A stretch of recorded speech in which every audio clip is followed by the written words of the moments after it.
एक बहुत बड़ा सवाल है कि हर त्यौहार से पहले हर होममेकर्स इतनी थकी थकी क्यों लगती है। हर फेस्टिवल, हर फंक्शन सबके लिए खुशी का टाइम होता है, बट एक घर के अंदर एक ऐसी इंसान होती है जो सबके लिए मैनेज कर रही होती है, पर खुद के लिए ना कभी भी टाइम नहीं निकाल पाती। ये सब करते हुए अपनी माँ को हमने बहुत बार देखा है, पर ये सारी चीज़ें जब हम करते हैं तो हमें अपनी माँ की बहुत याद आती है और सारी चीज़ें हम रियलाइज़ कर पाते हैं, रिलेट कर पाते हैं कि कैसे जब हम नए कपड़े पहनते थे, फोटोज क्लिक कराते थे, तब मम्मा हमारे किचन में होती थी, खाना बना रही होती थी, लास्ट मिनट अरेंजमेंट्स कर रही होती थी और सबको ना सर्व भी कर रही होती थी। तो उनके लिए त्यौहार कभी भी रिलैक्सेशन का टाइम बिल्कुल नहीं होता था, या फिर यूँ कहें कि डबल वर्कलोड हो जाता था। और आज ये सारी चीज़ें हम बहुत अच्छे से रियलाइज़ कर पा रहे हैं। और अभी तो दिवाली के टाइम भी चल रही है, दिवाली के बहुत सारे काम हैं जो हम मैनेज कर रहे हैं अपने पूरे परिवार के साथ। किचन भी संभाल रहे हैं, पूरा घर संभाल रहे हैं, साफ सफाई भी संभाल रहे हैं। और आई एम श्योर आप लोग भी अपने माँ को बहुत ज़्यादा मिस कर रहे होंगे इस टाइम पे, कि कैसे वो इतने सारे काम ना मिनटों में कर जाती थी और हमें पता भी नहीं चलता था। दिवाली की साफ़ सफाई तो मैंने काफ़ी टाइम पहले स्टार्ट कर दी थी और मैं सोच रही थी ना त्यौहार आने से पहले मैं बिल्कुल रिलैक्स हो जाऊंगी, सारे काम मेरे फिनिश हो जाएंगे और बहुत अच्छे से इंजॉय करूंगी मैं इस बार की दिवाली। बट जो सोचते हैं ना वो होता नहीं है हर बार। और इस बार भी लास्ट मोमेंट मुझे बहुत सारी चीज़ें ऐसी करनी पड़ी जो मैंने सोचा नहीं था कि मुझे करनी पड़ेगी, और वो सारी चीज़ें आगे आप सबके साथ शेयर करूँगी। तो वीडियो के एंड तक ज़रूर से बने रहिएगा। और जैसे कि अभी करवा चौथ का व्रत भी आ गया था, तो 2 दिन तो उसकी तैयारियां में ही निकल गई। मेहंदी लगवाया, बहुत सारे सामान खरीदने पड़ते हैं, वो सारी चीज़ें करी। और पूजा वाले दिन मैं अपनी मामी के यहाँ गई थी, तो मुझे तो बहुत ज़्यादा चीज़ें नहीं करनी पड़ी, सारी तैयारियाँ मामी ने ही करके रखी थी और बस हमने मिलके पूजा करा, बहुत मज़ा आया। और नेक्स्ट डे मैंने थोड़ा सा रिलैक्स करा, उसके बाद मैं फिर से लग गई अपनी काम में। तो यहाँ पे किचन के लिए ना मैंने मसाला बॉक्स परचेज़ किया था, काफ़ी अच्छी उसकी क्वालिटी है और मैंने उसको रिफ़िल करा वॉश करके काफ़ी अच्छे से। अगर आपको उसका लिंक चाहिए ना डिस्क्रिप्शन में चेक कर लीजिएगा, मैं वहाँ पे आपको दे दूँगी।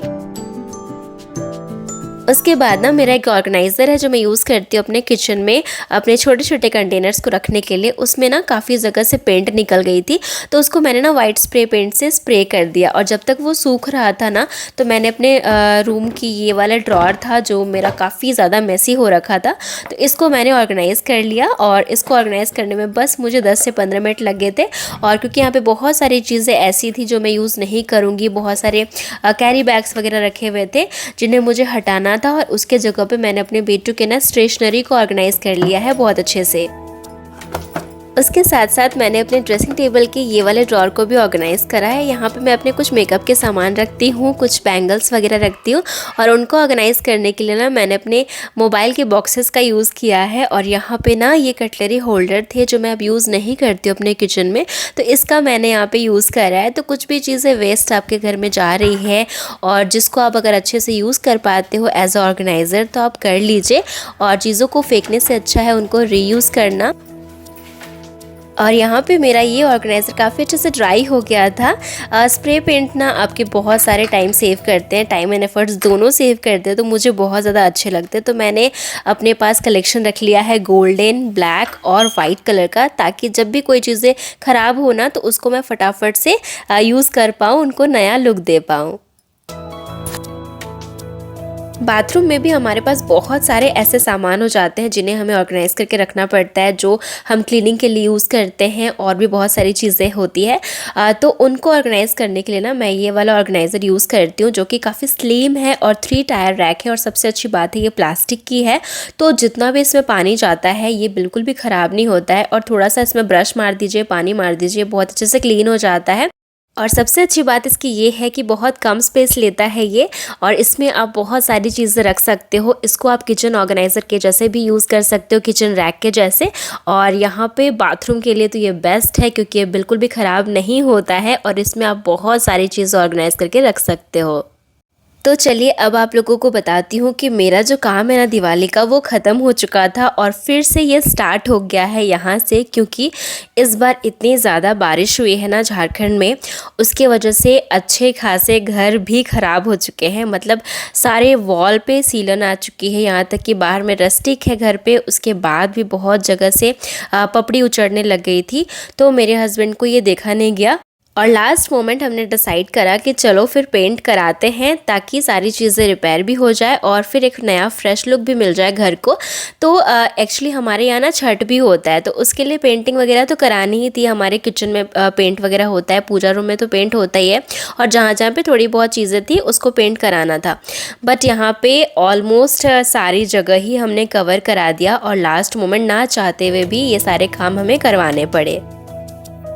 इस काम के लिए हमने पेंट वाले भैया को ना 1 वीक पहले ही बोला हुआ था, बट उन्हें काम से टाइम नहीं मिल पा रहा था, क्योंकि इस टाइम पे ऐसा होता है ना कि बहुत जगह पे उन्होंने काम लिया होता है और वहाँ से छुट्टी करके उन्हें आना थोड़ी दिक्कत हो जाती है दूसरी जगह पे। तो इसीलिए ये काम और थोड़ा हमारा 1 वीक डिले हो गया, नहीं तो ये 1 वीक पहले हो चुका होता। और यहाँ पे फिर मैंने ना अपने रूम की बहुत अच्छे से क्लीनिंग करी। हमारे घर में ना सीलन की ना स्टार्टिंग से ही प्रॉब्लम रही है, तो इसीलिए इस वॉल पे हमने इस तरीके से टाइल्स लगवा रखा था। और इसको क्लीन करने के लिए ना मैंने पोछा का यूज़ किया है, जिसकी हेल्प से बहुत ईजिली मैंने क्लीन भी कर दिया और बहुत एफर्टलेसली क्लीन किया है।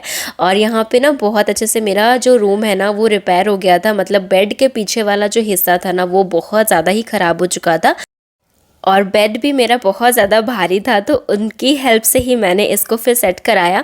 और इन्होंने ना एक्चुअली काफ़ी हेल्प करी है, क्योंकि लास्ट मोमेंट का ये काम था और बहुत सारा काम था।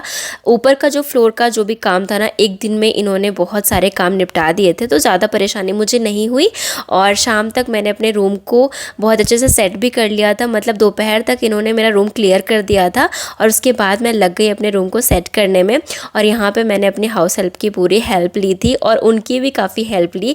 उन्होंने सारे चीज़ों को ना अपने जगह पे फिर से वापस से सेट कर दिया, तो बहुत ज़्यादा परेशानी मुझे नहीं हुई। और थोड़ा सा मेरा तबीयत ख़राब भी चल रहा है, आप लोगों को लग भी रहा होगा मेरे वॉइस से, थोड़ा बैठ गया है और कोल्ड एंड कफ मुझे हो रखा था, बट फिर भी मैंने ये सारे काम कर लिए।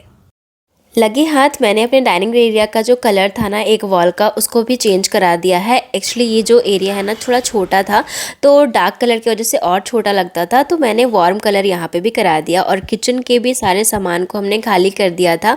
और इस तरीके से जो काम मैं पहले कर चुकी थी उसे मुझे दोबारा से करना पड़ा। मैंने पूरी कोशिश ये करी थी कि जितने चीज़ों को मैं कवर करके रख पाऊँ इस काम के दौरान मैंने कवर कर लिया था, ताकि थोड़ा मुझे काम कम करना पड़े। जैसे कि मैंने अपने पूरे बेड को कवर कर लिया था और जितनी भी चीज़ें हो सकती थी मैंने कवर करके रख ली थी, और उससे मेरा बहुत सारा टाइम यहाँ पे सेव हो गया था। किचन का भी काफ़ी सारा सामान मैंने कवर करके रख लिया था और जो भी नीचे के जो भी सामान थे ना वो मैंने खाली कर दिया था। और भी बहुत सारे काम थे जो मैंने कंप्लीट करा था शाम तक, और जितना पॉसिबल हो पाया मैंने शूट करा और आप सबके साथ शेयर करा। शाम में ना मैं बहुत ज़्यादा थक गई थी, बिल्कुल इतनी ताकत नहीं थी मेरे में कि मैं डिनर बनाऊं। तो हस्बैंड ने बोला कि तुम आराम करो मैं बनाता हूं, तो उन्होंने बनाई पनीर मशरूम की सब्ज़ी, बहुत ज़्यादा टेस्टी। और उसके बाद हमने अपना डिनर एंजॉय करा। नेक्स्ट डे हम निकल गए थे थोड़ा रिफ़्रेशमेंट के लिए दिवाली मेला में। घर को क्लीन करना, अरेंज करना एक दिन का काम बिल्कुल नहीं होता है। यहाँ पे मेरा 2 से 3 दिन जाने वाला है, बट उसके बाद मैं आने वाले वीडियो में आप सबके साथ शेयर करूँगी कि कैसे मैंने अपने घर को अरेंज करा और बहुत सारी चीज़ें ऐड करी है। तो वो वीडियो आप मिस नहीं कर सकते। उसके लिए मेरे चैनल को सब्सक्राइब ज़रूर कीजिएगा और हाँ, एक लाइक करके थोड़ा सा मुझे मोटिवेट ज़रूर कीजिएगा। आप मुझे इंस्टाग्राम पर फॉलो कर सकते हो। सो जल्द मिलती हूँ एक और इंटरेस्टिंग वीडियो के साथ, तब तक के लिए bye bye, take care and thanks for watching.